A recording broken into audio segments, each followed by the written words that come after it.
Today we're going to discuss what is the market trying to tell us when it started to range. In fact, all the US major indices started to range since the second week of May. And if you're going to draw a straight line across, we could see that today we are still around here. And the market generally go through 2 months of volatility, but we are trapped in the range. And for today's discussion, we're going to discuss about two key points. Number one, how to identify when the market started to range. And more importantly, what is the market trying to tell us? And number two, we're going to discuss about which direction will it ultimately break away from in a range market.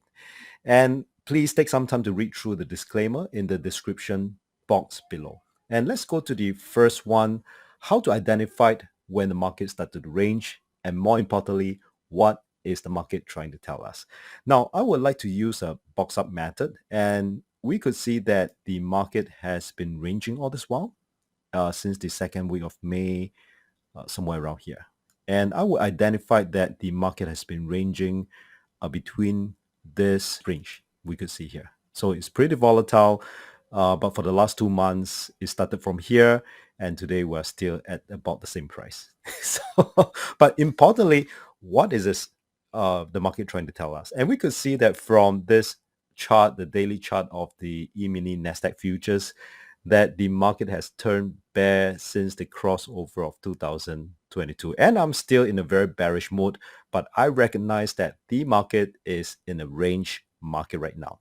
When the market range, it means this. It means that the market players, both the buyer and seller, they are lost on the idea of where is the main trend. Now we could see that the main trend here, it was a bear market. And come to this point in the second week of May, there's basically a tug of war between the prices, between the buyer and seller. And each time when they reach a new peak within this range, seller will come in. When they reach the bottom, the buyer will come in, and there's a tug of war.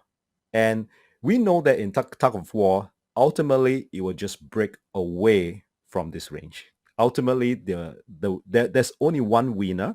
Is either the buyer or the seller. And that's what I'm saying here.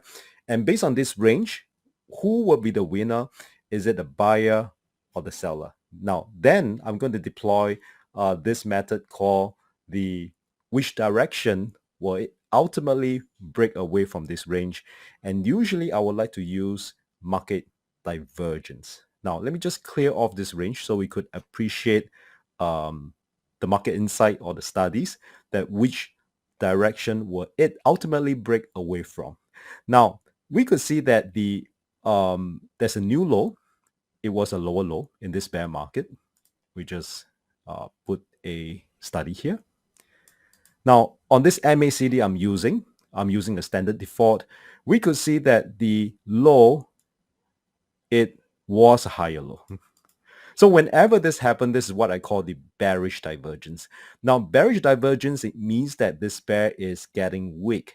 It means that potentially they may have some rebound moving forward. And this is what I'm seeing here.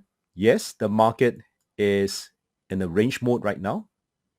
And yes, the market is also in a bear market. For the time being, it is taking a break. And I'm suspecting this, that it may ultimately break above this range, and maybe about 1/3 of this whole bear market, or maybe 50%. And ultimately, the bear should resume because of the macro environment we're in today with high inflation, continuous raising of interest rate, and that likely to happen, that will bring down the whole market. But as of now, because of the range market, the market have no idea which main direction they should go. But with the divergence, I'm saying, or the study shown, that likely that you will break away from this range, do a rebound, and after that, it start to resume in the bear market. Now let's look at the other major indices in the Dow Jones, S&P, and Russell as well. And let me just call up all my equipments here. Now, same thing, we could see that since the beginning of second week of May, we could see that the market start to range bound about here. Maybe not so obvious on the Dow Jones. And How about the E-mini S&P? About here, second week of May. Yep, the market started to range bound. And we could see that on the Russell as well. The market started to range bound, and Russell is a little bit more obvious here. And similarly, we could see that there was a bearish divergence all across all these major indices. This is a divergence that we're seeing here. And I'm also seeing a bearish divergence on the S&P. And as well as the Russell. Okay, so it's very indicative. And in all the US major indices is telling me the same mode where market is trapped in the range and there's a bearish divergence. And let's go back to the NASDAQ, the E-mini NASDAQ here. And that's what I'm seeing here, range. Possibly there's a breakout and that will be a retracement in the bear market, and it start to resume on its downtrend, maybe about 1/3, about 50% of this bear downtrend. And how can you participate in the market? Basically, there are two indices among all these four US major indices. For this demonstration, I'm using the E-mini NASDAQ. And how to understand this is that 1 point is equal to 20 US dollars. Now, if I'm going to use this current price at about 11,800 times about 20, you would derive a contract value of 233,000 US dollars. And that's quite sizable for most of us. And usually I will prefer to look at the micro E-mini NASDAQ, and the contract specification states that 1 point is equal to 2 US dollars. Is 1/10 the size of the E-mini NASDAQ. It means that if I'm going to take 11,800 times 2, the whole contract value is as if I'm buying 100 tech stocks total worth of 23,000 US dollars. And it's so much lighter to hold on to this view.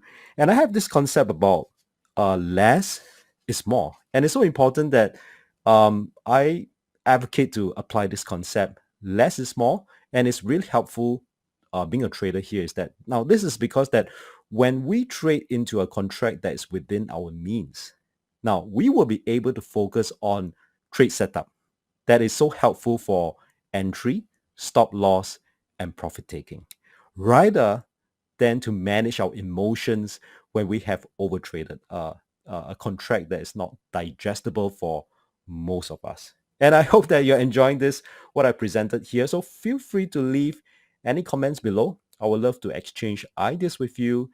And for more market insights and techniques, I hope to see you again very, very, very soon. Continue to explore this topic with these related videos and register for these webinars as well. Follow my Facebook page for my daily market insights. To be updated with my latest video, subscribe to my channel, and remember to turn on the notification bell. See you again very, very, very soon.